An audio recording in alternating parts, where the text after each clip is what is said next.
Hi, I'm Taylor King. What you're about to watch is a documentary that we started filming at the beginning of 2019. When we started, I didn't know where it was going to lead, but I thought it was very important to have a collection of what was going on in my life at the time. What you're going to watch is going to be very confronting and very raw at times, but I think it can serve an important message to all young people about the danger of addictions, and it can save one person's life, then it will serve its raw purpose.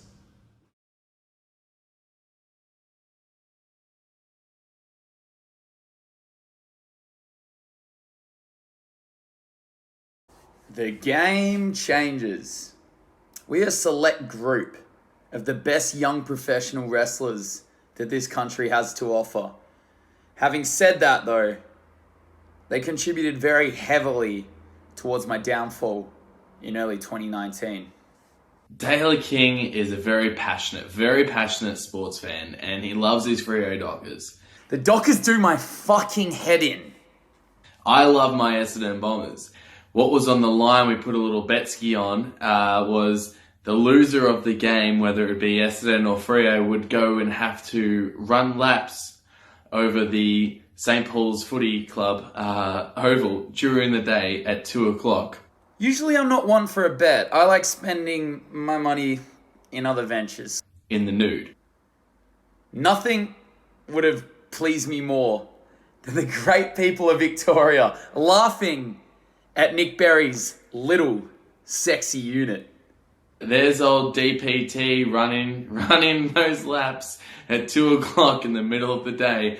There was a few toots by travelling cars on the way over, but yeah, it was a big POP, that's for sure. What Bez doesn't understand is now I have charges against me.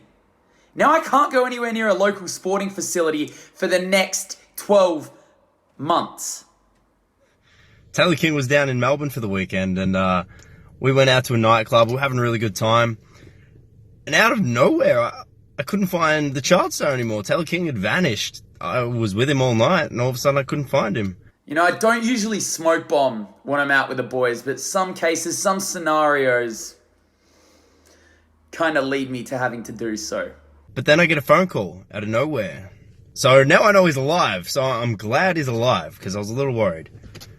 Mitch needs to understand that my benders are controlled. I'm on autopilot the whole time. Tay knows exactly what he's doing at all times. But hey, I'll pick you up in the morning, man. Is that cool? So he gave me the address. I go down there in the morning, knock on the door, and the child star doesn't answer the door. When Mitch opened that door,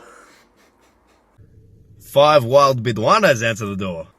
one of them was so shocked, it was priceless. You should have seen the look on his face. Sensational. Instead of the child star, he was the wild star for one night only. Taylor King's a good time, right? He loves to have a beer, almost as much as I do. Wahlberg, what a brother. So we're in Melbourne. We're with the Lover Brats.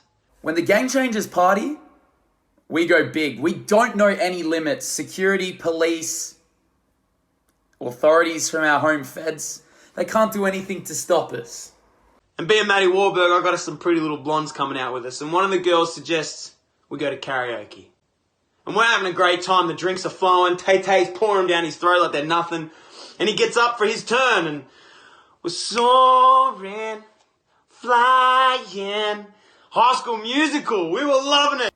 People are nudging each other. People are whispering. I can hear them. They're saying, that can't be Zac Efron.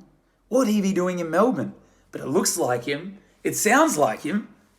And Tay-Tay did like 2 or 3 High School Musical songs. Got a bit awkward towards the end. So I got one of the girls to go up and sing next. And she was fantastic. But she chose Party in the USA.